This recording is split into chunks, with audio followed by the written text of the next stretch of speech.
Hello, welcome back. So in this part, we will find out the design forces in the batten system. So design forces, specifically the transverse shear. So as per IS code, we know that this V will be the 2.5 times of P. Now, what is P? P is the load carried by the whole built up column, which is 1150 kilonewton. So the 2.5% of this load will be this V value, which will be carried by these batten system. So putting the value, we can find out the value of transfer shear as 28,750 Newton or 28.75 kilonewton. Now after this, we can find out the longitudinal shear also, which is VL VC by NS. So in this V value, we have already calculated this one. C value is already calculated. N will be 2 and S value will be this one, which is again equals to the AI value, which is the center to center distance of the bolt group. So putting all the values. So this is small s plus this thing, this value. So this will be B by 2. So B by 2 will be 50 mm. So putting the value as, we calculate the value of S as 320. So now we have all the values. We can find out the longitudinal shear force as, so we find longitudinal shear force as 62,891 Newton or 62.891 kilonewton. So this is the longitudinal shear. Similarly, we will find out the moment also. So we have the formula for moment also, which is VC by 2N. All the values are known. So putting all the values, we can find out the moment as 10.06 into 10 raised to power 6 Newton mm. Now we found all the forces. Now you can see we have adopted the size of batten. We have calculated now the forces experienced by these batten. Now we will check whether the size that we have calculated for the batten, if it is fine or not. So we will check by calculating the actual shear stress and actual bending stress. So actual shear stress is VL by AP.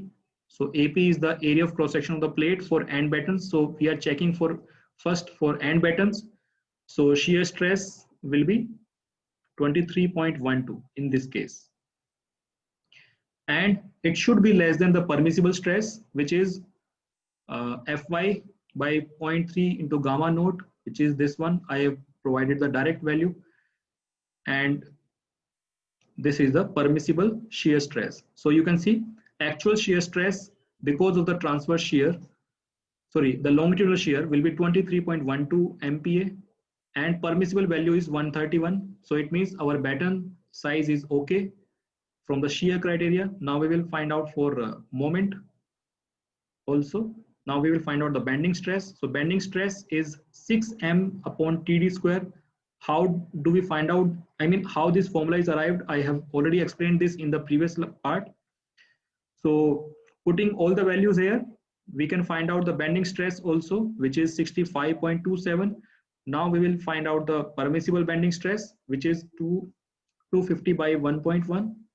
So it should be less than this, and it is actually less than this. So permissible bending stress in our plate is 227.27 MPa, while the actual bending stress the plate is experiencing is 65.27. The same process we will follow for the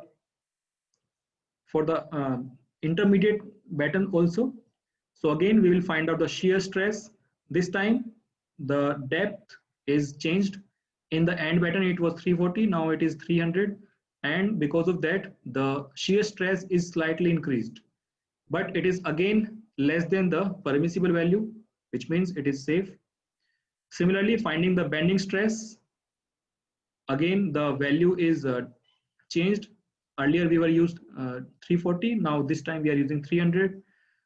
And again, the bending stress is also increased, but still it is less than the permissible value, which means the batten is safe. Well, uh,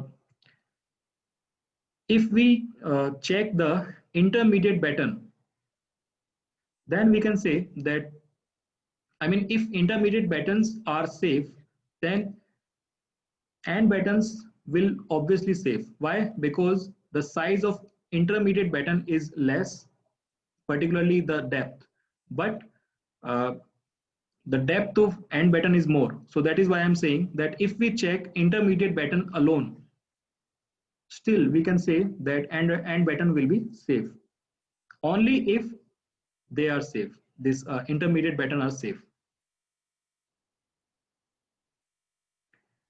Now we will see the connections. We will design the connections, and as we know that we are supposed to design the bolted connection, so connections will be designed for longitudinal and moment connection. So the connection we will design in the next part. Thank you.